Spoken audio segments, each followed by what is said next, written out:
नमस्कार। ओम शांति। साथियों, दुख तो हर व्यक्ति के जीवन में आते रहते हैं, किंतु कुछ लोग इन दुखों का मुकाबला इसलिए नहीं कर पाते हैं क्योंकि उनका मनोबल कमज़ोर होता है। और अक्सर ऐसे लोग जीवन के प्रति इतने निराश हो जाते हैं कि वे अपने जीवन को समाप्त करने का भी विचार करने लगते हैं। ऐसे लोग अक्सर अपने दुखों के लिए भगवान को दोषी ठहराते हैं, जबकि उनके जीवन में जो कोई भी दुख है उसका कारण वे स्वयं होते हैं। यदि हम स्वयं अपने दुखों के कारण को जान लेते हैं, पहचान लेते हैं और उनका जब हम निवारण कर लेते हैं तो हमारा जीवन फिर से सुखमय बन सकता है। तो आज की कविता में हम यही जानने का प्रयास करेंगे कि हमारे जीवन में दुखों का कारण क्या है और उसका निवारण क्या है।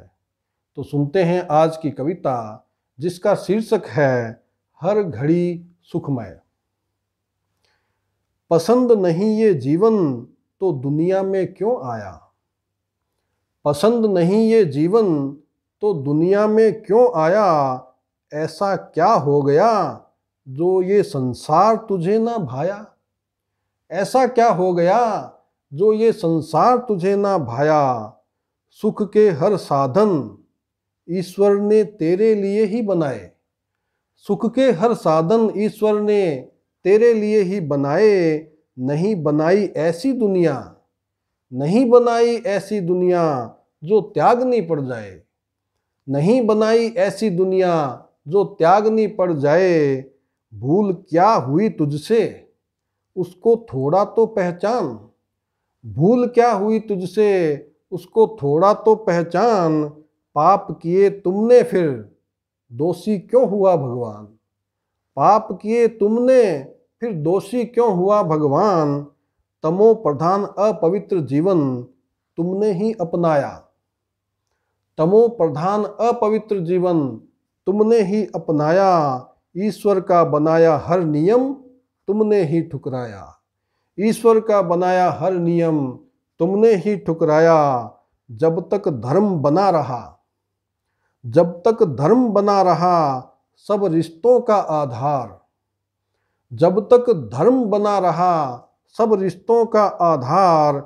दुख भी साहस कर न सका जो आए तेरे द्वार। दुख भी साहस कर न सका जो आए तेरे द्वार।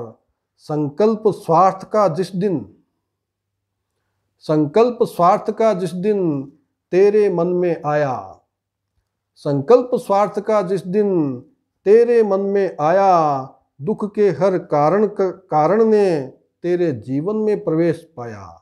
दुख के हर कारण ने तेरे जीवन में प्रवेश पाया। तेरा तेरा कहकर तुमने, तेरा तेरा कहकर तुमने प्रभु को कुछ ना सौंपा। तेरा तेरा कहकर तुमने प्रभु को कुछ ना सौंपा। स्वयं की पीठ पर तुमने लोभ का खंजर घोंपा। स्वयं की पीठ पर तुमने लोभ का खंजर घोंपा। दुख का यही कारण तुमने जीवन भर पन पाया। दुख का यही कारण तुमने जीवन भर पन पाया। इसीलिए हर दुख ने तेरे जीवन में डेरा जमाया। इसीलिए हर दुख ने तेरे जीवन में डेरा जमाया। तेरे कर्मों का हिसाब, तेरे कर्मों का हिसाब कोई दूसरा क्यों चुकाएगा। तेरे कर्मों का हिसाब कोई दूसरा क्यों चुकाएगा। जो कुछ किया है तुमने वही तेरे सामने आएगा। जो कुछ किया है तुमने वही तेरे सामने आएगा। कर्मों की गति पहचान कर,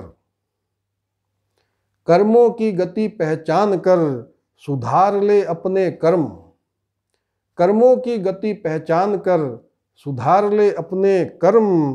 संसार की बातें छोड़कर अपना ले ईश्वरीय धर्म। संसार की बातें छोड़कर अपना ले ईश्वरीय धर्म। अपना बुद्धि योग जब तू, परमात्मा से लगाएगा।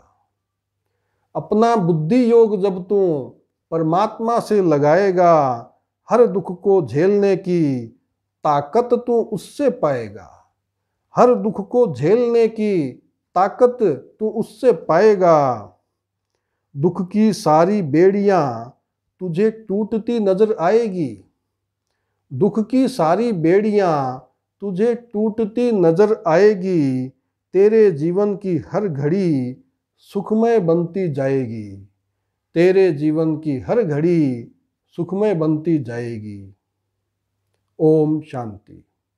तो साथियों, हमने इस कविता में ये जाना कि हमारे जीवन में दुख का कारण क्या है।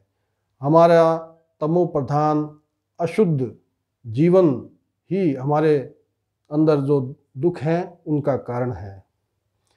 जैसे जैसे हम अपने विचारों को शुद्ध बनाते जाएंगे, पवित्र बनाते जाएंगे, उतना उतना हमारे जीवन से दुख जाते जाएंगे और सुख आने लगेगा।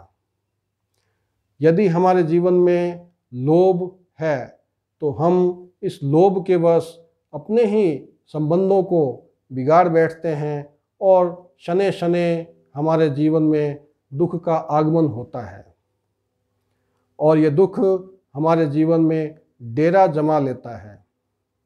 तो साथियों, हम यदि परमात्मा की आज्ञा का पालन करें, परमात्मा को याद करें, उनके बताए हुए निर्देशों पर, उनकी आज्ञाओं पर, उनकी शिक्षाओं पर जब हम चलते जाते हैं तो हमारे जीवन में दुख और अशांति समाप्त होती जाती है और हमारी हर घड़ी सुखमय बनती जाती है। तो मैं उम्मीद करता हूँ कि ये कविता हम सभी को प्रेरणा देगी कि हम अपने जीवन की हर घड़ी को सुखमय बना सकें। इन्हीं शब्दों के साथ धन्यवाद। ओम शांति।